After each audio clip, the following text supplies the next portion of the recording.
خدا کی قسم مسلمانوں ہمیں خوش ہو جانا چاہیے.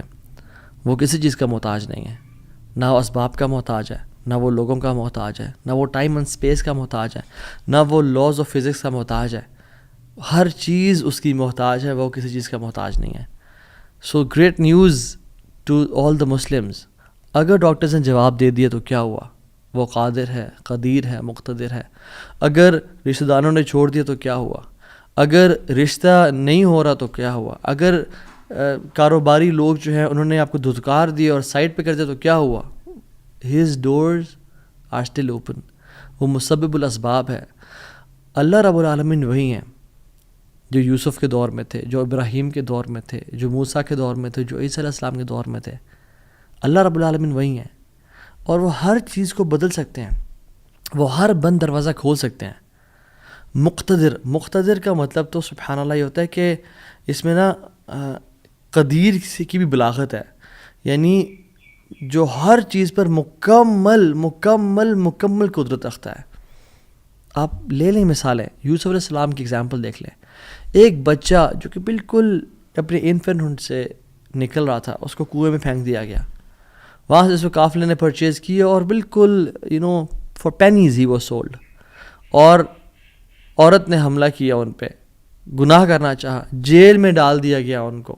ٹھیک ہے، وہ شخص جو کنویں میں پھینکا گیا، جو جیل میں ڈالا گیا، جو اتنا بے بس کہ نہ باپ نہ ماں نہ بھائی، بالکل مصر میں ان نون اسٹرینجر، اور وہ جیل میں بھی ہو، نو کانٹیکٹس نو پی آر، کیا بنے گا اس کا؟ القدیر نے، المقتدر نے اس کو وہاں سے اٹھا کے ایجپٹ کے تخت پہ بٹھا دیا. اللہ ہر چیز پر قادر ہے. ابراہیم علیہ السلام باپ بھی چھوڑ گیا، باپ نے کہا تجھے میں رجم کر کے مار دوں گا، ہر کوئی ساتھ چھوڑ گیا، حتیٰ کہ سب جمع ہو گئے ان کے خلاف اور ان کو برہنہ کر کے کیٹاپلٹ میں ڈال دیا. اور وہاں سے جب آگ میں ڈالنے لگے تو کیا پڑھا ابراہیم نے؟ حسبی اللہ و نعم الوکیل، مجھے اللہ کافی ہے. اور کیا ہی وہ نعم الوکیل، کیا بہترین دوست ہے، کیا بہترین کارساز ہے وہ. اور اللہ تعالیٰ نے وہ کس طرح کا قادر ہے، وہ کس طرح قدیر اور مقتدر ہے کہ اس نے ہواؤں کی ڈائریکشن کو نہیں پھیرا، نہ ہی اس نے سمندروں کے رخ کو بدلا، نہ ہی اس نے کوئی پرندے بھیجے جو کہ اس پانی کو، اس آگ کو ٹھنڈا کر دیں پانی پھینک پھینک کے، نہیں، بلکہ ڈائریکٹ اس آگ کو کہا جس کی صفت ہے جلانا، قُلْ يَا نَارُ كُونِي بَرْدًا وَسَلَامًا عَلَىٰ إِبْرَاهِيمَ. ہم نے کہا اے نار، اے آگ، ٹھنڈی ہو جا اور سلامتی کا باعث بن جا ابراہیم کے لیے. کچھ روایات میں تو یہ بھی آتا ہے کہ ان کی صحت کے بھی کچھ ارچہ کلام ہے کہ ابراہیم علیہ السلام سے پوچھا گیا کہ سب سے بہترین مومنٹس آپ کی زندگی میں کون سے تھے؟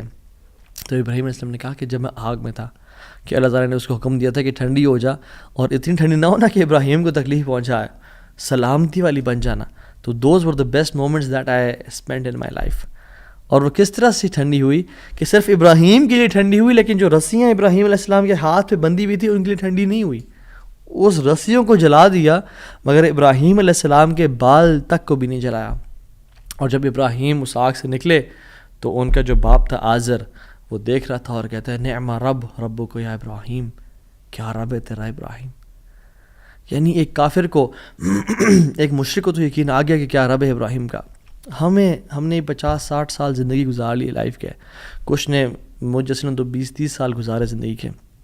ہمیں ابھی تک رب کی قدرت پہ یقین نہیں آیا، ہمیں ابھی تک آنیسٹلی اللہ تعالیٰ کے مکمل قادر ہونے پہ یقین نہیں آیا.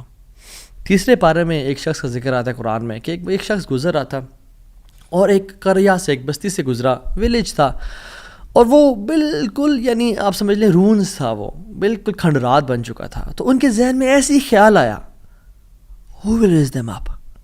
کون کھڑا کرے گا انہیں دوبارہ؟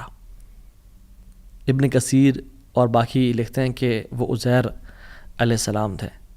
خیر نیورتھلیس اللہ تعالیٰ نے ان کو موت دے دی، اور موت دینے کے بعد جب اٹھایا تو کہا کہ کتنا عرصہ تم پڑے رہے ہو اس جگہ پہ؟ تو کہا کہ دن کا کچھ حصہ. اللہ تعالیٰ نے کہا کہ تم 100 سال مردہ رہے ہو یہاں پہ. اور ان کا جو حمار تھا، جو گدھا تھا، وہ پیرش ہو گیا، اس کو یعنی کھا گئے کیڑے مکوڑے، مٹی نے اس کو ڈیکمپوز کر دیا. لیکن جو ان کا کھانا تھا، اللہ اکبر کیسا قادر ہے اللہ تعالیٰ. فانظر الی طعامک وشرابک لم یتسنہ، اپنے کھانے کو دیکھو، اور اپنے پینے کو دیکھو، اس کو کسی نے چھوا بھی نہیں ہے. کھانا ہم باہر سے آرڈر کرتے ہیں، کچھ کھا لیں تو فریج میں نہ رکھیں، اور ایک دن گزر جائے تو وہ باسی ہو جاتا ہے، خراب ہو جاتا ہے. ایک دن کھانا برداشت نہیں کر سکتا، لیکن 100 years گزر گئے، کھانے کو کسی نے چھوا بھی نہیں. اور جو حمار تھا، جو گدھا تھا ان کا، وہ بالکل پیرش کر گیا اور ڈیکمپوز ہو گیا. اور عزیر علیہ السلام کے نظروں کے سامنے اللہ نے اس کو دوبارہ کھڑا کر دیا.